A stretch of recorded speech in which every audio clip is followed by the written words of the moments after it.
Hey, it's Andrew here, and welcome to the eCommerceFuel podcast, the show dedicated to helping 7- and 8-figure e-commerce brand owners build incredible businesses and amazing lives. And today on the show, joined by Isaac French, who is the owner of Live Oak Lake. It's a beautiful, modern resort just outside of Waco, Texas, I believe. And I'll let him explain it in a few minutes in more detail. But the reason why I asked to have him on is this is not, of course, related to e-commerce per se. There's a little bit of like maybe booking and advertising and marketing, but more so on the real estate side. But I personally, I'm very interested in real estate that's a little bit unorthodox, that you can do different things with. I've done some things in my life with real estate that's allowed us to kind of have a little more location flexibility while still being able to have assets that are productive financially. And so whenever I see things like that are not just your standard, hey, let's buy a house and rent it out for a year lease, I'm always curious. I'm interested because I think there's a lot of room to add value. And I think that I know that's what Isaac and his wife have done incredibly well. And so I know there's also a lot of entrepreneurs listening to this who have side hustles with real estate, or they're taking the profits from their e-commerce business and putting it into real estate. And also a big part of our mission here at eCommerceFuel is to help our founders not just build great businesses, but build incredible lives. And I think building up a portfolio of real estate businesses, a portfolio of real estate properties, especially if you can use some of those in tax advantage ways to do cool things, is really interesting. So anyway, all that to be said, we're going to be talking about all of this stuff today, the finances behind it, how he built this, and it's really looking forward to this. So Isaac, welcome to the show, sir. Thank you very much, Andrew. It's a big pleasure to be on.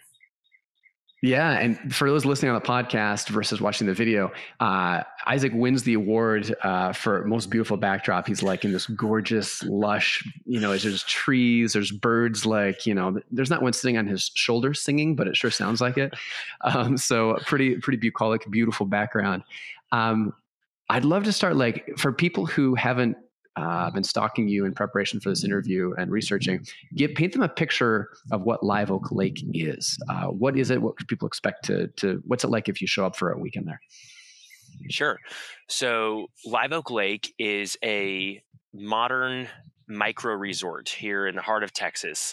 We've got 7 modern Scandinavian cabins nestled around a small lake, with these beautiful mature live oak trees surrounding, and just a very nature immersive experience. We've got a lot of amenities on site, a container pool, walking trails, hammocks, fire pits, and we've crafted the whole experience to really be a place where you can go and unplug and get away and reconnect with nature, reconnect with your friends and family. And it's really become an oasis and a destination in both Texas and the greater U.S. at large. We're getting a ton of people just coming here to stay. We don't have TVs in the cabins. We're very much geared towards engaging people with the outdoors around them. We've got floor-to-ceiling glass skylights, and they're just situated in this beautiful location. And we have about 75% of all of our bookings are direct, and that's due to a pretty substantial audience we've built up in the year that we've been open, of around 120,000 on social and another 40,000-ish email. And so, like I said, it's a destination. This is not just a place people are staying when they come through Waco. They're coming to Waco to stay with us here. So we've been incredibly blessed with the success we've seen just in the year or so since we've been open. And why this model? I mean, you could invest in commercial real estate. You can invest in a portfolio of residential rental properties. You could do Airbnb. Why this is a model that almost no one is doing? Why did you pick it? And what other models did you look at and say, not interested in that? Let's do this instead. Well, the number one thing I said I'm not interested in is just your average, buy a 3-bedroom, 2-bath home in suburban America and try to paint a mural on the wall and put a couple yard games outside. I think that with Airbnb bust, that is sort of disillusioning a lot of people with Airbnb. Airbnb sort of became this incredible hype and lucrative investment, that there was this reaction away from hotels into the Airbnb space. And then both a combination of oversaturation in most markets as well as poor, inconsistent guest experiences and fees that didn't seem justifiable when compared to the traditional hotel. You're seeing kind of a counter reaction back to hotels. I wanted to be able to create a property that highlighted what we do have in terms of beauty and deliver in an incredibly unique, minimalist way, which is, there's just nothing like that around here. So when we found the property, the idea was coming together, but when we actually found the property that we chose, though it looked nothing like it does today, all the pieces sort of fell in place in my mind of like how we could arrange the cabins around the pond and what that experience was going to be in the end product. So there was a lot of vision that went into it, but it was a very intuitive, visceral kind of experience of envisioning what that could look like before we actually had any other examples. Because you're right. I mean, there are a couple other small retreats like ours in the country, and there I think maybe were one or two at the time that I didn't know of, but it's definitely a new venture, a new asset class. I feel like I would go so far as to say I feel like it's the future of travel and hospitality, of these nature immersive, extremely experience oriented spaces that are beautiful, that are sort of somewhere between a luxury hotel and resort, and a cabin, getaway, very intimate spaces, very personalized too. So our story, my wife Helen and I, we designed and built the whole place. Our story is very much woven into it. We're very much part of the hosting experience, though it has become very efficient, and we can talk about some of the ways we've automated it. We've left our mark on it and told our story through social media. And a lot of people come for that as well. They like our personalities, which is cool because we didn't necessarily have any of that in mind. It's just become this holistic experience that people have. So I'm really excited. I feel like no matter where the future leads, I would like to be able to replicate this concept and this recipe, so to speak, in other places throughout the world, because I think there's a big opportunity there. Yeah, and I want to do something kind of not kind of interesting. For a finance geek, this is super awesome. You have actually shared, you're very transparent, very open about this, and you actually posted one of your P&Ls to Twitter, which just makes my heart sing here. So we're going to go through it. I'm going to give a high-level overview so people can get a sense of operationally income, kind of how the P&L breaks down, and then maybe we can get into some of the nitty-gritty. But this is since April of last April of 2022. So was it May? So this is probably about a year. Our trailing 12, hot off the presses. So so this is a kind of looking backwards for a year. So total income on, it looks like, interesting. So the vast majority is coming from, it looks like Airbnb. So just about 940K in bookings. Direct is about 600K of that. Airbnb is about 300K of that ballpark. So we're looking at a little over 900. And then on your expense side, biggest one, advertising and marketing is only 11K. Cleaning is 121K. We've got a handful of other supplies. There's some management, 75K, maybe some staff, some office supplies. So your total office supplies and total office supplies and software, that's a subcategory, is about 12,000. Taxes and licenses, about 15. Repairs and maintenance, about 17K. You've got some utilities in there, let's say, just totaling about ballpark, let's say about 30 to 40K. And so your total expenses are about 400, netting about 540. So this doesn't have I don't see any interest expense or anything on here, but that's just a kind of an interest-free expense. But anyway, so without any kind of interest or financing, you're clearing about, your margins are north of 50%. So 540K on about 940 in revenue. So how do you, which is super interesting, talk a little bit about how you finance the property. Did you pay cash for it? Do you have a financing that's in a separate P&L? How do you finance the business? Yeah, so we bought the property for like 140,000 cash, and that was just some savings. And I brought in my dad and a couple brothers who we're a very close knit family, and they had access to a line of credit for that business, as well as just a little bit more liquidity and stability. I was 24 at the time, so the bank was not just immediately going to sign a check. So I brought them in as guarantors and minority partners, and we were able to get a construction loan after we bought the land, and using that as collateral. And it all comes down to the appraisal. I wasn't spending a ton of time like crafting the perfect presentation. So uh, the appraisal, which is based on that, only came in at like 1.8 million initially, and that's not even close to what it cost us to. Well, it cost us about 2.3 to build.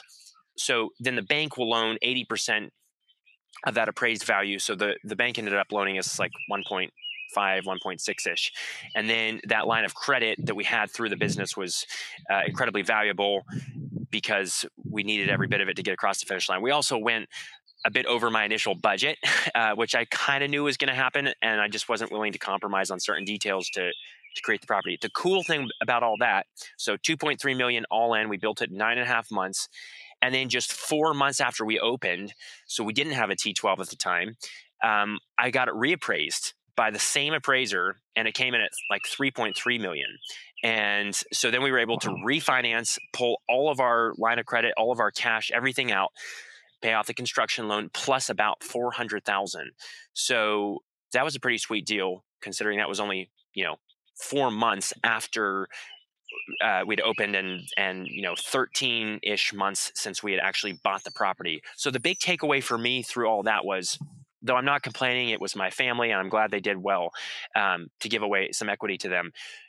If I had to do it again, and I probably will at some point in the future, I'm going to look for hard money lending where I can get, or a bridge loan, mezzanine, whatever, where I can get, I don't care if I pay 20% in the short term, get the project stabilized immediately, build up that audience, and just start to show those robust direct bookings, which now being in the position of actually owning the property and having that audience built, it should be a lot easier to jumpstart future stuff. So the value creation was a pretty surprising, even certainly to me, of how much we created. And let me just say, the 3.1 is quite conservative when considering the actual value of the business with the brand and everything that we built. I mean, just looking at the T12 P&L, our NOI EBITDA is around 540.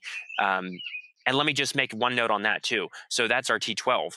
If you actually look at our future bookings, because we raised rates significantly and consistently through last year as our audience was built, as the demand grew, at the current rates and occupancy and ADR, we're looking at grossing about 1.3 and netting about 700 this year. So there's a lot of growth. So if you think about like what you built on that, so let's say that 2.3 all into building, does that include the cost of the land? Yes. Okay, so 2.3. So I mean, you're looking at, let's say 2.3. Wow. I mean, that's, so if your run rate on that is about 700K net operating income, and your costs for that, like to actually build, are 2.3, I mean, you're looking at like just shy of a 33%, or like 30% ballpark plus or minus cap rate. So cap rate is kind of like how much it costs you to buy an asset versus what it's going to rent for, which is unheard of, because if you're looking at most cap rates residential right now, 5, 6, 7%, like in that ballpark range. And a lot of times people look at they're looking at their cap rate, what they're making, and also it's also an appreciation over time play. But so that's just on the operating side, which is just totally unheard of. And then you also have the appreciation and the value of what you built above your cost, which is very cool. So phenomenal investment. A big part of the too is how you've marketed this, right? Like you can slap it on Airbnb, and still the margins would be fantastic. But one of the reasons you'll be able to get so many bookings on Airbnb is what you've built, what you focus on. Talk about how you've marketed it online, and what you focus on. I think the two things are, one, how are you marketing it? And then who is somebody has a gift for the branding, for the, for just for presenting it in a beautiful aesthetic way that makes me say, hey, I want to host like an ECF like mini retreat here with a bunch of people because it looks beautiful. So talk about how you've branded it and promoted it online well, because that's a massive part of why it's done so well and why it's so valuable. Yeah, so I mentioned I've taken a lot of interest in design, and though I had no official marketing experience, this whole project, part of the philosophy behind it is like, I love trying new things. I love wearing different hats. And so the whole thing has been a giant lesson in, so many different aspects of this, but not the least of which is marketing. So I designed the logo. I built out the brand, so to speak, and that was very early on as far as part of the identity that I felt like. Obviously, Live Oak Lake, it's all about these trees and it's about this water. Um, part about So it's very individual to this property, this actual piece of ground. But I actually didn't market the project at all, um, for the same reason about my not spending too much time on the presentation. I was just in too big of a hurry. I didn't market it at all until we were open. So I didn't build it in public. And though I probably would have been more advantaged to actually have built up a following before we, opened the doors and started booking nights out, I just didn't have time for that. So I launched on Airbnb initially because Airbnb does give you a pretty good bump for the first month in the search results. And I wanted to take full advantage of that. Now, about 3 weeks into the process, we were starting to get bookings. I, invited everybody I knew out to stay there. Everybody booked reservations. I wasn't giving anything away. But then all of a sudden, our account got suspended on Airbnb. And I hate to say it, but their customer service is just terrible. And I spent days and days on the phone. Nobody could get me an answer. Nobody had a reason. There had been no warning. We were just suspended, the entire business. And it was a pretty bad feeling, frankly, to be like, okay, we just spent $2.5 million. And so what? We're completely beholden to this multi-billion-dollar platform that doesn't even seem to know what the problem is. And everything is stopped. Business is temporarily stopped. So that really got my wheels turning about going more of the direct route, which I knew was going to be important from the get-go all along. I just wanted to, get our feet underneath us on Airbnb. And Airbnb to this day still serves a valid purpose. It's very helpful for booking orphan nights, individual nights between longer stays, last minute bookings, because they obviously have a huge platform, a huge audience. But I found really kind of the vein of the best influencers, both smaller, 5 to 10,000 follower accounts, and then up to the multi-100,000 follower accounts, and ended up spending probably 15,000 or so and gave away probably 40 nights, which I was able to do because we were just launching. And so we didn't have that full blown occupancy initially. And I had 7 cabins. So giving away nights was more affordable for me. But I mean, it paid off handsomely. We were able to build the following, like I said, to about 120,000 on all channels, just under 100,000 on Instagram, which is our primary funnel for bookings. And on the P&L that you went over, I think we have like roughly 66%-ish of all the bookings are direct, but that's just because we were starting out with, a lot more Airbnb. If you're looking into the future, we're at like 85 to 90% are direct. So I just want to quickly highlight the biggest reasons to go direct. First of all, you can't be deplatformed. And that actually happened twice last year. It wasn't just the first time. It then happened again 6 months later for 12 days. No reason. It was just like their algorithm had flagged my account because of suspicious reviews, which nobody ever told me what the suspicious reviews were. And so we can't be deplatformed. There is no data wall with the guest. So you actually have their email and you can retarget those customers. And we're building these long-term relationships when people come here. I've had people come back 3 or 4 times since we opened and been able to even personally connect with some of them. It's become a tradition, and they bring other families out. And there's just this incredible loyalty that we've built there. And then lastly, profit-wise, I mean, that roughly 15% of additional fees that we're cutting out that would be going to the OTA, like Airbnb or VRBO, go straight to our bottom line, right? Because that's just a flow through. I mean, that's going straight to our profit. So huge advantages to going direct. And that audience, like I was mentioning, that we have that enables the direct bookings becomes very valuable just from the enterprise perspective of the business. It's no longer just real estate like a lot of these Airbnb businesses are that are beholden to this giant platform, but we actually own the audience. So that's a big advantage. So 2 things on kind of dovetailing into that a little bit. On the branding side, because you're going direct, which is great for the cost, but you've also built something amazing. So there's 2 sides I see to that. Like, one, there's the actual property you've built, and the experience, which we'll get into in a little bit in a minute here. But even just the perception of it, like I mentioned, it looks gorgeous. How much have you spent on on high-end photography, drone footage, really great, beautiful, gorgeous video walkthroughs. Your promotional video for it is exceptionally well done. Did you do that, or did you bring an agency in to do that? How did you? Because the property, it's beautiful, but even it takes a lot of work even to make a beautiful property look beautiful digitally. So how did you do that? So the promo video is a friend of mine. So on both the photography and videography, I've had multiple um, uh, folks come out and shoot it from their different perspectives and different styles. And that's actually a really great technique. So, and in different seasons as well. So from the very, very first days when we launched and I needed listing photos, I had multiple photographers trying it out. Now, because it's such a cool space, another advantage we have is a lot of these are more amateur, but good photographers. And they were actually coming to me wanting to come out and shoot it. And especially now that we've built that audience, I'm getting a lot of people that just want to come here and shoot it and sometimes we'll cross promote, and obviously I'll credit them. And so I've actually saved a ton of money in marketing costs and just buying the actual assets because we have such a valuable asset that they can shoot. And so the giveaways I was mentioning, some of those smaller influencers that we've worked with don't have a huge following. So the giveaways aren't going to be as effective, but they're really eager and hungry and talented and can produce some really great content. So then we've repurposed some of that in exchange for allowing them to stay, or doing a giveaway which leverages our audience. So there's a lot of synergies there, especially as you grow.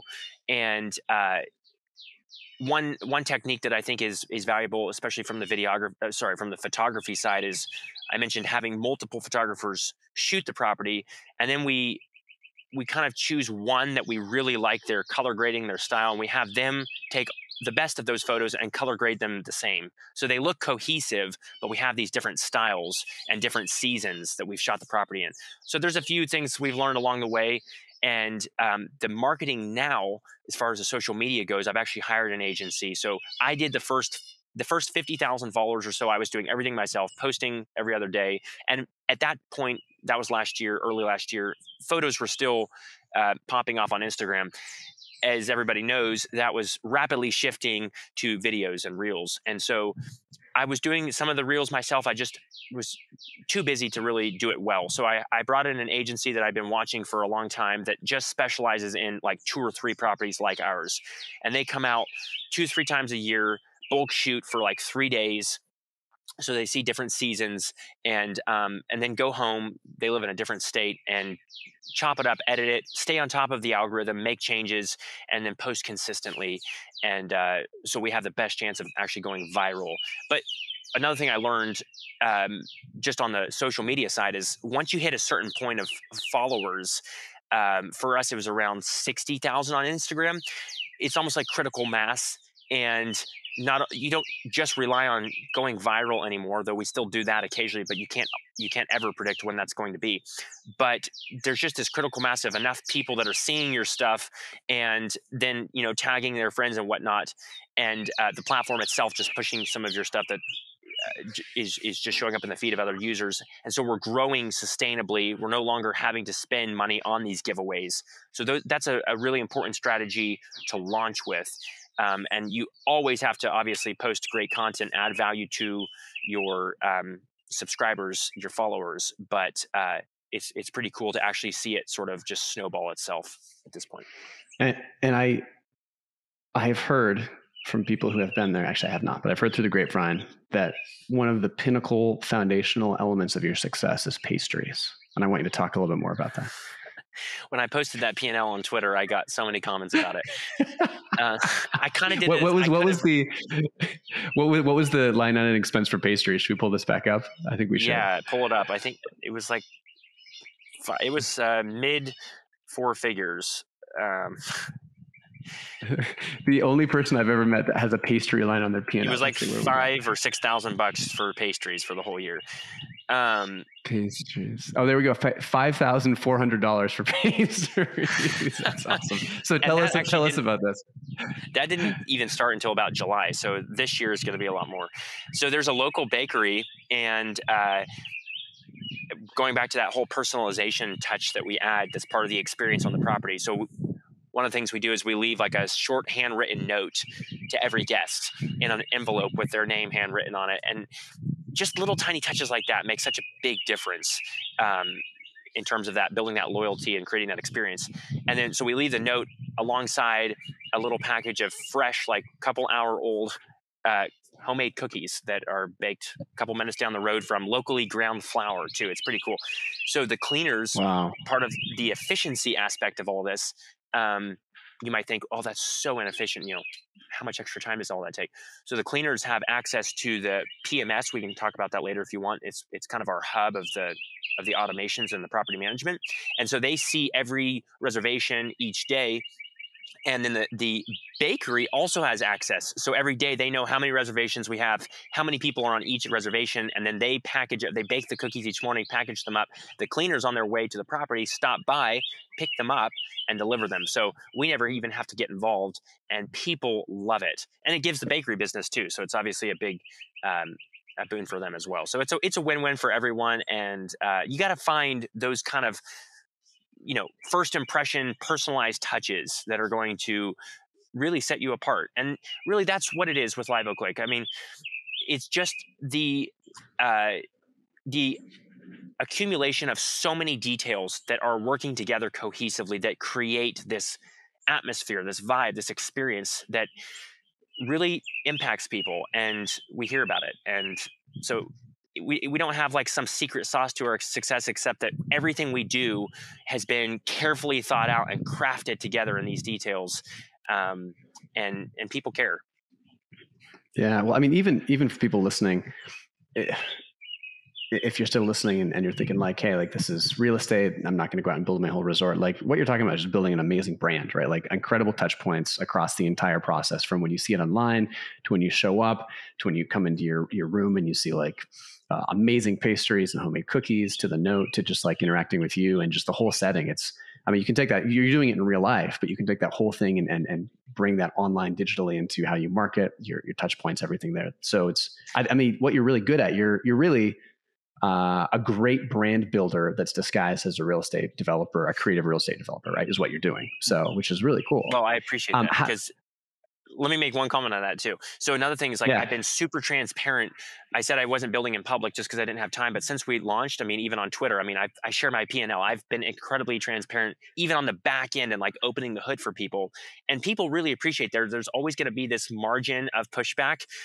That's just, there's going to be haters and that are envious and whatever. But my goal is to be an open book, transparent about the success, about the struggles, and I want to help other people. But let me read you this one tweet. This is my favorite response to the P&L tweet that was centered around the pastries. Somebody said, "I love a place that spends more on pastries than propane." So I thought that could be a great little tagline on the website. Maybe. We did. We spent more on pastries than propane last year. I love it. How do you run? Give us a quick little sense of how you run the business operationally. Maybe a better question is, how much are you and your wife involved in running this? Like, are you? If you left for 2 weeks, could you run it? Are you kind of chained to the property? Is it kind of a hybrid of the two? What's your level of involvement, and how much staff do you have running this day to day? So now I have about 1 hour a week of involvement, and it's probably even less than that if I want. I really enjoy marketing, so I still do a lot of that, but we have like completely automated the property. So between our software stack, which is the property management software, does all the messaging automations, aggregates the calendar so you can be on multi-platform, task management, a whole bunch of other things. And then our pricing software plugs into that, does all the revenue management, dynamic pricing, optimizes for occupancy and overall revenue. And then we have a smart home software. So we got a lot of smart home technology in the cabins, door locks, thermostats, smoke detectors, security, noise monitors. And so, for instance, it knows when a guest reservation is and spits out a unique door code that's only active for the guest stay, that populates in the formula in the automated message that goes out. By the way, the automated messages, like we've spent a ton of time crafting them to be highly personalized, not too much, not too little, and just reduces the amount of manual question answering we have to do. And then uh, so anyway, but then the automation, part of what the automation does is it knows when the reservations are, and it will say adjust the temperature on the thermostats during your off time, so you save energy cost. So it's just incredibly efficient. But then I have two people. Can I interrupt you just for a second? So how does that? What ties it? So I know like you got a Nest thermostat, right? And you can adjust, of course, the temperature. Is it the reservation system? Is there a plugin that connects with Nest that allows you to do that? Or did you have to custom code or hire someone to custom code something that does that? Because that does not seem like something out of the box, or maybe it is. So that's part of, I didn't do a good job explaining, but the one software that we use that plugs into the PMS is called Operto. And that basically talks to all the individual smart home Z-Wave compatible pieces of hardware, so including the thermostat, the door lock, and all of that. So we didn't have to custom code it, but we did have to plug a few different pieces together to make that work in a very hands-free way. So then I have two part-time employees that run everything. So I spent like the first 6 months, I was working 50 hours a week, incredibly hands-on, like even starting with the cleaning. Like my wife and I, we were actually doing everything ourselves to really understand it. Once again, applying that philosophy of doing everything yourself and learning and then delegating. And so we created all these checklists without being too burdensome, but preventative maintenance things, all of the periodical stuff there. There's a lot to keep up with. There's a pool, there's hot tubs, there's lawn care, all kinds of maintenance systems to stay on top of the smart home technology, for instance. And then we hired these two people. So one of them is a local landscaper, just a one-man shop, and he's perfect. I pay him $50,000 a year. He's on the property 10 to 20 hours a week. Every single day he's there. He's boots on the ground. He does everything himself. He can be there in 5 minutes if there's an issue with the guest trying to check in or whatever. That really frees me up. And then the guest communications manager, or let's just call him experience manager, she monitors all of the messages that are automated and obviously steps in whenever there are special requests, which happen. But she's very flexible, and the job is very flexible, so it only takes her about 5 hours a week, and she coordinates the cleaners. But everybody has access to that software, that one source of truth in the PMS, and it's makes it incredibly efficient. So that leaves me with a couple marketing things, like staying on top of overall strategy with the social, which I just basically touch base with the agency we have hired, a couple of the emails, which most of that has been automated as well. And I've pretty much bought all of my time back, which is pretty awesome, being that we're only a year old.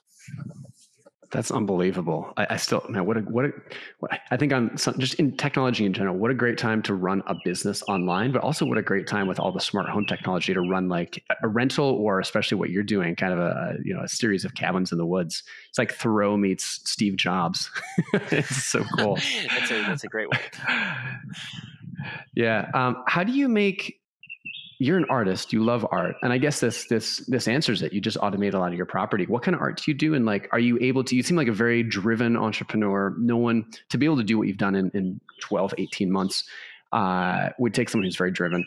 But it also sounds like art is really important to you, and carving out time for that. Do you find it difficult, even now that you've automated a lot of this, to be able to step back and take time for something that doesn't have financial utility? And I say that as someone who because I find this as a struggle in my life. Like, there's a lot of things I would love to do, but it's a challenge for me, like music, getting outside, teaching my kids, a lot of these things.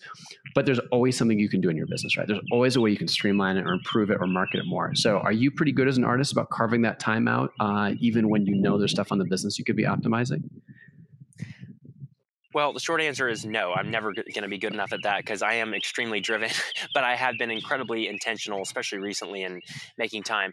And just to step back, my wife and I just had our first child 12 weeks ago. So being a dad has kind of turned my entire world upside down in a really great way. And I feel like, kind of in preparing for that, and since having him, Lucas is our little boy, it's helped me to get a bigger perspective about what's important. I think there's seasons in your life where you push really hard, like 2021 when we were building. I mean, I was Mhm. working 80, 90 hours a week, and I don't really regret it because it wouldn't have enabled me to be here today if it wasn't for that. But those are seasons, and you've got to know what your limitations are, and be able to execute when you need to. I mean, even during that time, I had a lot of um, adversity. I actually fell during the project and broke my pelvis um, on the project, which was a Oh. big deal. I was off my feet for the last 3 months of the project. I'd been going, 80 hours a week, and then just fell from a ladder 8 feet. Wasn't even that big of a deal. Broke my pelvis, which is a big deal. Had multiple surgeries. Was in the hospital. So I went from going 80 miles an hour to laying on my back in the hospital, and that also helped me at the time.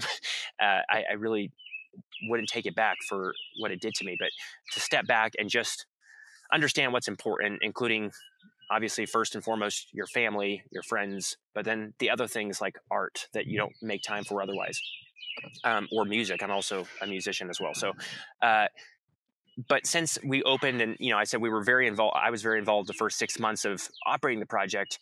Once again, that was another season. It was a different objective. It was actually optimizing the operations and the marketing. We weren't building any longer, but that was really the last big piece to set me up to be able to step back. And so now I'm able to enjoy that flexibility. And I think at the core, I'm probably more an entrepreneur than anything else, which I guess is probably one of the reasons I say I'm an entrepreneur is because I like bringing together both the creative aspect, whether it's art or music or just cool designs and fantasies about building cool things, with the analytical side of actually being an accountant and wanting to be able to make money to ultimately give me the freedom that I want. So being able to wear all those hats just brings me a lot of joy, and I don't get stuck doing one thing. I know everyone says you need to specialize, you need to be good at one thing, but I kind of have taken a different approach, and I think it's paying off. I think you do need to be proficient at something. And like, for instance, in my life, it was well, it's been multiple things at different times, but construction was probably the main thing. I spent 6 years from the time I was 17 in high school, working summers from the ground up as a general laborer to when I was like 23 as a project manager over large multi-million dollar projects. Like, put in the time to learn that trade. And then even before that, I was learning accounting and bookkeeping and taxes on the side as well. So I had kind of two different proficiencies, but neither of those things is what I really wanted to do. I just wanted to have more cards I could play and bring together in a project like Live Oak Lake, which really does. It's a multidisciplinary undertaking. So it requires all those different aspects and skills. And I'm learning tons of new ones through it, i.e. marketing or any of these other things we've been talking about. Well, I'm So sure the construction too didn't hurt with the work ethic. And I think people have probably heard this before. I'm sure many of people listening or watching have, but so many of the times, like, what really enables success isn't that you're amazing at construction or that you're amazing at branding, but that you are one of the rare people that understands finance, construction, and branding, and you can bring those together. Like, for me, I'm not world class at community, I'm not world class at e-commerce, but I think by being able to blend those two together, it gives me an advantage that other people don't have. So if you can blend 2 or 3 skills, that's where you really start to see some of those strategic advantages, I think. very well said. And unfortunately, we're starting to get a little low on time, but I want to ask you kind of some big news for you on the property, which I'll let you kind of break. So what's coming down the pipe for this beautiful resort that you've built over the last year or two? So when I first opened, and then about 4 months after, actually, I got on Twitter and started sharing everything about what we had done. I was blown away at the level of interest from other people, and mostly from other investors that obviously loved the concept and loved that I was able to execute on it and wanted to replicate that. So it was incredibly flattering, but I mean, millions of dollars sort of verbally shoved down my throat. And I'd never been in that position before. And it was a little overwhelming, honestly. And I mean, I'm talking about hundreds of emails, hundreds of calls, hundreds of texts, hundreds of DMs. And and are you saying of people who wanted to, when you say money shoved down your throat, like offers to buy the property is what you're saying? No, I'm actually talking more about, there were some of those as well, but actually like raising a fund or venture capital or high net worth individuals that Mm-hmm. wanted to invest in future stuff and actually building a portfolio of properties like that. So I said no to all of that in the short term because I was kind of laser focused still at that time on actually optimizing the property itself and wanted to grow sustainably. And also being newly married and having a small family, I realized too, like if it had been 2 years earlier, I may have actually had the impetus to go out, 80 hours a week and build a startup like Wander or one of these cool companies. But that wasn't so important to me. I was in a great financial position. I wasn't like super wealthy, but I was supporting myself very flexibly and was very proud of like a brand that I had built, a property. And so I said no to all of that, but have continued to post about the process on Twitter and have gotten a lot of attention from um, other influencers in the space, and very people that have really helped me out in a lot of different ways. And so one of those, one of the things that I learned during that time of posting was, like I said, I mean, there's just an excess, it seems like, of capital to be deployed. There's always going to be a shortage of executors, people with great ideas that can execute. There's a lot of great ideas out there too. So I didn't have to worry so much about the money. It was more about like, what is the right opportunity? So we actually got approached by several different private equity firms as well to buy a majority stake in Live Oak Lake. That didn't really appeal to me either because I didn't need to sell a majority of Live Oak Lake for any reason, really. And I didn't want to lose that much control because it was going to be like 80-90% and leave me with 10 or 20. And so we said no to all of that. But then in my mind, even as something like Live Oak Lake that I've literally put blood, sweat, and tears into building, everything should have a price tag, right? I mean, I'm 26 now, but I was 24 when I built it, very early on in my career, and have learned a ton through that. Like I said, I want to be able to leverage into future properties, future projects. But everything should have a price tag. So we actually listed the property at like a really high amount that we were like, look, if somebody wants to pay this, I'll part with it and I'll go do it again. And got a ton of interest and got a really great offer finally that I really couldn't say no to. So after a lot of thinking about it and discussing with the other partners, we took that offer. So I actually just signed the contract about a week ago, and we're in the due diligence process right now. Everything's looking like they're going to close at the time of this recording. We still haven't closed, so it's a little bit of a question mark. And like in my mind, nothing is done until it's signed and over with, obviously. So like I'm not getting my hopes up. I'm not counting my chicks or anything. But if everything comes through, it's just a good fit. It's a new kind of a small REIT actually that wants to buy it, and I've actually negotiated some clauses into it so that I still have access to that audience. The audience was the biggest thing I didn't want to part with, like, because how do you put a price tag on that too, right? It's not just about the cap rate.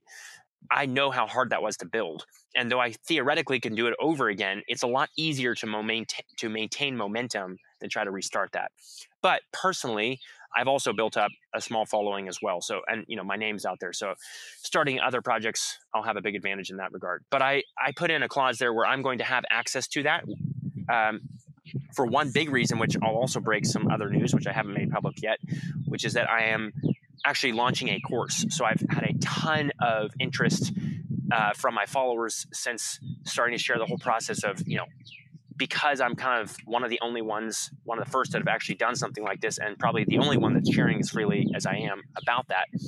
How did you do the whole thing? Like from the financing, from the vision and finding the property, to the financing, to the construction, to the marketing, all the things we've talked about today. And so I've actually done a lot of one-on-one coaching over the past year and have had to raise my price over and over again just to keep up with the demand. And I enjoy that, but I don't like selling my time. So the goal all along was to create more of a scalable resource for people, like a course. So I'm really putting a ton of time into that right now. We're going to shoot the whole thing. It's like 45 different videos, 10 hours of content. We're going to shoot the whole thing at Live Oak Lake. Very, very practical, very visual and cinematic as well as far as the production. I'm really excited about it. But right now I'm actually like working through coming up, like brain dumping everything that I know and trying to boil it down to obviously like the most important stuff. And so yeah, it's kind of an interesting juncture right now. We're a couple weeks away from closing potentially on selling the property. And we're a few weeks away from shooting this course, and I don't know what the future holds, but I feel very good about both of these things. It's going to put me in a good position with, being that most of my net worth is tied up in that property. It's going to be nice to actually have some cash in the bank. And I'll also just make a note too, though I think we're positioned to succeed regardless of a recession at Live Oak Lake because of the draw of a more affordable, elevated vacation that's, staycation that's 2 hours away from 15, 17 million people in the Texas Triangle. Like, I think we're positioned very well there. But obviously a severe recession is going to impact everyone. And it's just an unknown as far as what that's going to look like. So especially when it comes to the opportunities that are going to inevitably be there in other properties that are distressed and in raw land, that it's going to be going for cheaper than it has been. It's going to be nice to have some cash on the sidelines that I can go out and look strategically for the next project, whatever that is. And I may end up raising money. I haven't ruled that out either. Taking the time that I have to really think about it and be very deliberate in the moves up until this point is, I think, I'm glad I did. I'm glad I said no to this point, because I still have all those connections should that be the course that I take. Yeah, I mean, the platform you've built up is insanely valuable. So super wise, shrewd move on putting those clauses in so you can access to it. Live Oak Lake is the handle on Twitter, and I'm guessing Instagram as well. Correct me if I'm wrong, Isaac. liveoaklake.com is the website to check it out, and you can follow Isaac at @IsaacFrench_. Whoever has the non-underscore version, come on, you haven't been posting in years. Give it up, man. I'll give you money. Yeah, reach out to him. But a beautiful property. We're also doing a video of this too, so you can also go to eCommerceFuel.com to the podcast /podcast and check out the whole video as well. Isaac, I'd love to cap it off with a lightning round if you're up for putting a bow on the episode that way. Got it. Let's do it.